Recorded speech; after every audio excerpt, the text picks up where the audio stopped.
Welcome to another episode with Cooking with Mom. I never in my life thought I'd be doing this, that's for sure.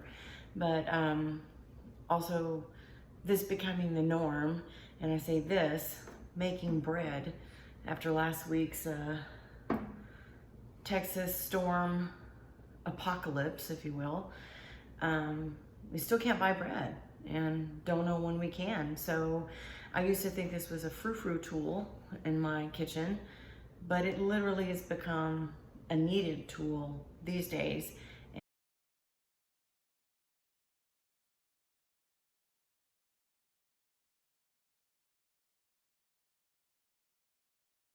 This is some bread that I made the other day, and I've already sliced it. It's in saran wrap, and Lance has almost eaten it all.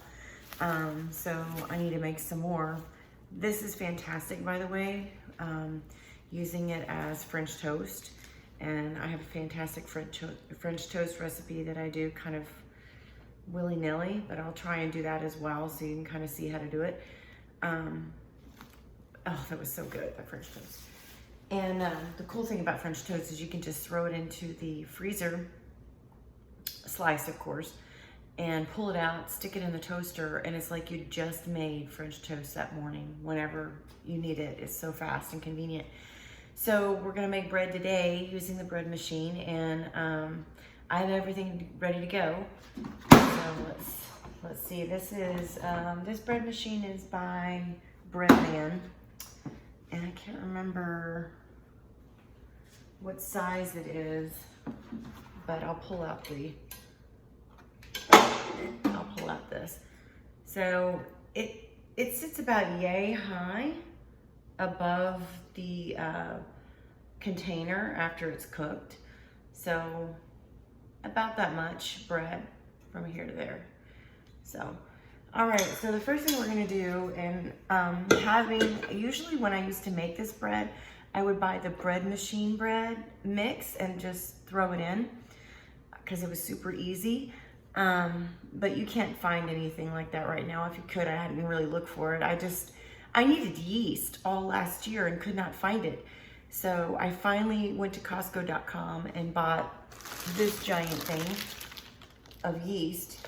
And so I thought I'd go ahead and use it. First thing we're gonna do is we're gonna put warm water in here. And I got warm water because Lance just made coffee, so it's still warm. And then we're gonna put our yeast in. So that was a cup of warm water. And this is what you will need.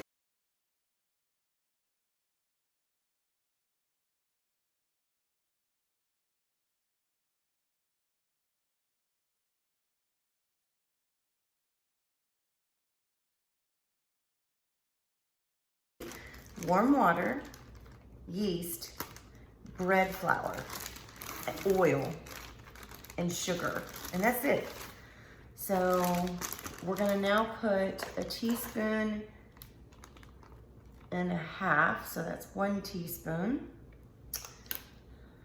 and a half teaspoon of yeast, so 1.5 teaspoons of yeast. And I tried this both ways, like I've tried this twice now. One where I just throw the sugar and yeast and water in there and don't mix it up, and one where I do mix it up. And the one where I mixed up the sugar and the yeast did a far better job. So it really puffed up big.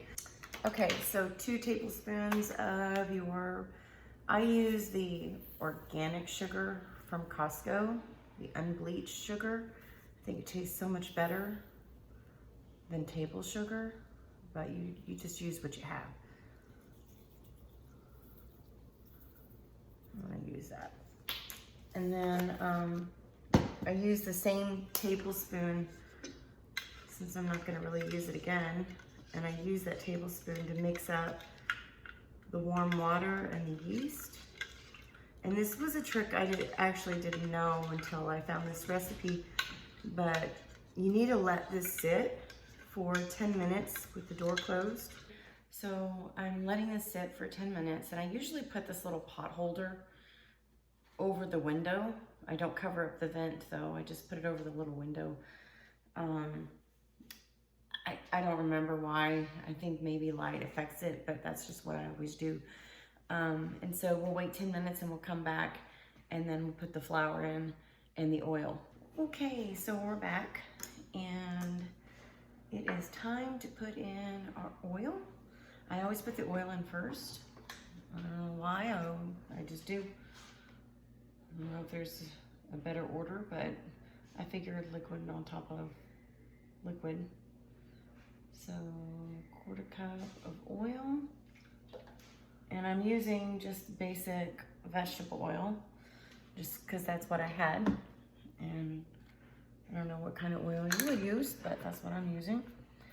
And then now it's 3 cups of flour, and this is bread flour. There is a difference. Bread flour puffs up just like you want bread to be. Regular flour doesn't do as good of a job. Okay, so I like to use this little shaver, I guess, if you will, to, let me see if I can show you just a second. Just slide it off, try to keep it in the container. So just slide it off the top. You could use a knife, that's what usually I use, but if I have this handy, I'll use this. So 1,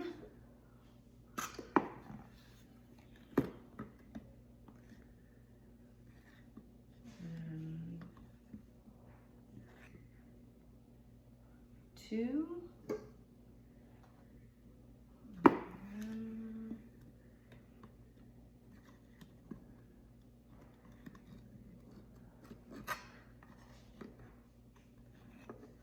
3. I always find it helpful to count because sometimes you get into routine, and if you don't count, sometimes you can forget what you put in there. So I try and count out loud, because if this part of the brain isn't paying attention, the verbal part will hear it. If that makes any sense. All right, so now a teaspoon of salt, and I'll show you the salt that I use. Shutting the door now. I use this pure sea salt, fine grain, and I buy this, it's a Kirkland brand, it's Costco brand. I love the flavor of the salt. I have discovered I hate table salt now because the sea salt just makes everything taste so much better, and it's actually healthier for you. If you have high blood pressure, it does not affect your blood pressure the way table salt does. All right, so we're gonna start this, and I put it on 1B, which is 1 is the program select. So it's got basic bread, fruit and nut, whole wheat, French bread, rapid bread, and then dough. So I'm doing basic bread, so that's 1. And then it has baking control, which is A for medium, light, B for light, and C for dark. So I like the medium. That's what you saw a minute ago was the medium. So I put it on 1B, and then all you do is hit start, literally, that's it. And then I'll cover my little window.